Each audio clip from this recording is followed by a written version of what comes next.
David Park Musella, another bastion of poetry in Lexington, Kentucky. Where are you, David? Come up to the stage. This could take a while. He was bouncing the door probably. Were you in that ship somewhere in Ohio?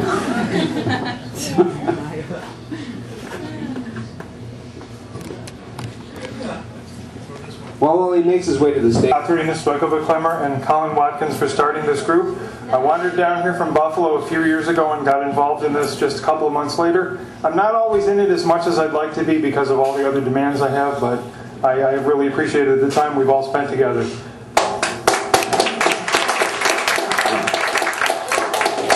On another note,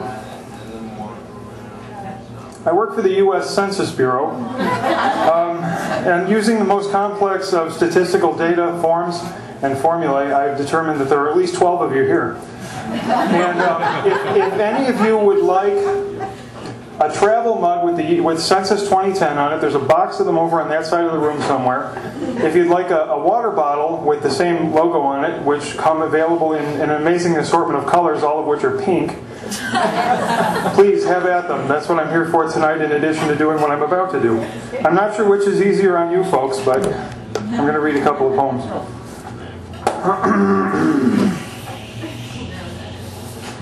Last time I read this poem, I was actually juggling. I'm not going to do that this time. This poem is, it's called Number 1, Le Jongleur, which is called Number 1 because the juggler is the number 1 card in the tarot deck in the sequence. And at one point I was going to write one poem for each of those cards, and this is the only one I finished. Anyway, Le Jongleur.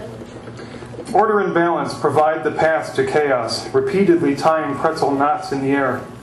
Manual motions produce the cascade, rising and falling in the Ouroboros flights of spheres. The juggler founds these oscillations, prime mover in a universe spun separate from our own. Its bodies move by order of his will and cease when his attention wavers, dropping to the stones. In tarot, the juggler can be the magician. The tools of Le Bateleur's art before him, laid in cosmic conjunctions, redirecting the fates of credulous dupes, pentacle, cup, wand, and blade. Observe the rogue eyes of Il Begato. 3 balls become 3 cups and a pea. Watch the trickster's hands as they glide in and out of view. Occult gestures, misdirections only the juggler understands. And this one has a title which thank you. It's that obligation applause that we really look for. Oh, is he finished? Okay. Thank God. Anyway, I borrowed this title from an article which appeared in a Key News Journal. It was Volume 5, Issue 24. It was back in November and December of 2008. Had the headline on the front page, SPLC, that's the Southern Poverty Law Center, by the way, wins $2.5 million verdict against Clans of America. And I wrote this in response. I'm a reporter sometimes, so I was bound eventually to do a news report in poetic form. The Southern Poverty Law Center was awarded $2.5 million in the interest of minority people everywhere.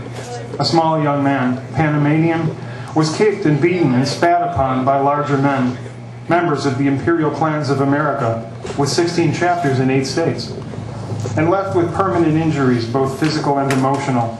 It is hoped, it is reported, that this verdict will cripple the organization, leave it for dead. It seems somehow a shame, almost, to punish those who best and proudly remind us how inferior supremacy can be. Thank you.